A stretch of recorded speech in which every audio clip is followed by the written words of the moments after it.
Sevilla's thrilling comeback from 3 goals down to draw 3-3 against Liverpool in the Champions League on Tuesday night was tainted by the sad news that their manager Eduardo Berizzo has been diagnosed with prostate cancer. The contrast in the La Liga side's first and second half performance was enormous, and it soon emerged that Berizzo had informed the players of his devastating diagnosis at half-time. Every manager has their own approach to team talks. Some are ranters and ravers. Have you heard what the crowd is shouting? Bastards, bastards,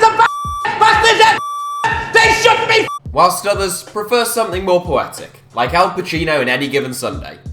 It's because I'm still willing to fight and die for that itch.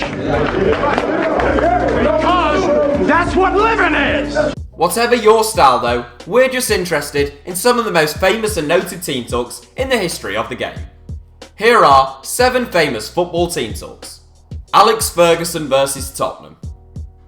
For the last 2 seasons now, Tottenham have finished above Manchester United in the Premier League, but things were a little different during Sir Alex's time at Old Trafford. In fact, from 1990 up until Fergie's retirement, United never finished below Spurs.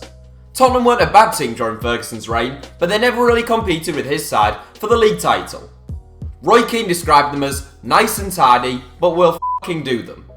In praising his former boss, who Keane now has a fairly fractured relationship with, Keane credited Sir Alex with having a great ability to feel the mood of the squad, and revealed his 3-word team talk before United hosted Spurs. Lads, it's Tottenham. That was all the experienced Scot said, and that was all that was needed. Chelsea's masseuse versus Manchester City. Back in 2014, when Jose Mourinho was still at Chelsea, and Man City hadn't been turned into football's answer to the Harlem Globetrotters by Pep Guardiola, football's most famous bus driver pulled off another tactical masterclass, or painful display of anti-football depending on your footballing philosophy, to best Manchester City at the Etihad. The Blues boss was asked what message he gave his players before the game, but he told the press he hadn't told them anything, as the club's masseur, Billy McCulloch, had given the team talk. Here's Jose's impression of the Scot. Well, whatever he said, it obviously worked, as Chelsea ran out 1-0 victors. Neil Warnock versus Shrewsbury. Dinosaurs were still roaming the face of Earth when Neil Warnock first got into management, and the experienced boss has retired more times than Tyson Fury. He still goes gaily on though, currently working his magic at Cardiff City, who have been revitalised under him this season.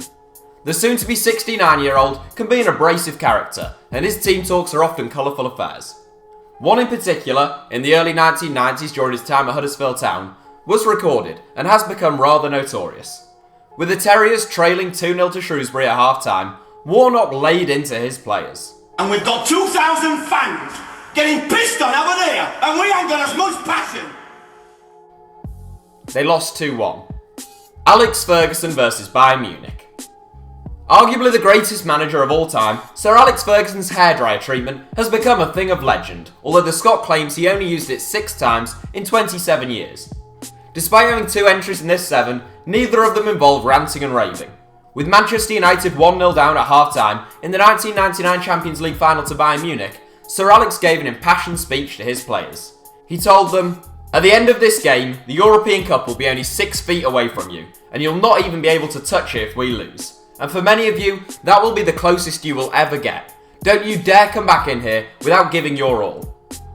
United won 2-1 with 2 goals in injury time. Obdulio Varela versus Brazil. The oldest entry in this 7, and the only one given by a player rather than a manager, Obdulio Varela's team talk prior to Uruguay's decisive final game of the 1950 World Cup is a thing of legend. Widely regarded as one of the greatest captains in the history of the game, Varela was a man who knew how to rally his troops. The Uruguayan FA told their team the match was about damage limitations, warning, 4 is acceptable. Varela did not agree. He instructed his team to forget what they had just heard, and told them they could go toe-to-toe with the Brazilians and emerge victorious. In one of the greatest shocks in footballing history, Uruguay did just that, defeating Brazil at the Maracanã to claim their 2nd World Cup triumph. John Sitton versus Blackpool. We recently took a look at 7 footballers who are remembered for only 1 goal, and if we were to do a 7 of managers who are remembered for only 1 team talk, John Sitton would comfortably top it. The Hackney-born former coach was co-manager of Leyton Orient in the 1994-95 season, and the team were the subject of a Channel 4 documentary. The cameras caught one particular team talk Sitting gave at half-time, with Orient trailing 1-0 at home to Blackpool. And you tell you to do something, do it. And if you come back at me, we'll have a right sort out in here. Alright? And you can pair up if you like. Offering out 2 of his players for a fight, and the phrase, "and you can bring your f***ing dinner," became basically all he was known for, and once sacked by Orient, he struggled to find work in football. Age 58, Sitton is now a black cabbie. Phil Brown versus Manchester City. Surely the most famous team talk in football history, you don't need cameras in the dressing room when Phil Brown decides to conduct his halftime team talk on the pitch. Newly promoted Hull City made a rather barnstorming start to the 2008-09 Premier League campaign, which had perhaps led to Brownie getting a little carried away. When the team were trailing 4-0 at half-time to the now filthy rich Man City, Big Phil wasn't impressed. He walked his players over to the travelling fans and gave them a jolly good telling off. The Tigers drew the second half 1-1, thus losing the game 5-1, but the dressing down lost him the support of certain players. Hull had a treacherous end to the season, but finished 17th and stayed up by the skin of their teeth. So that's it for our top 7. Thanks for watching, give us a like if you enjoyed the video, and don't forget to subscribe to HITC Sevens.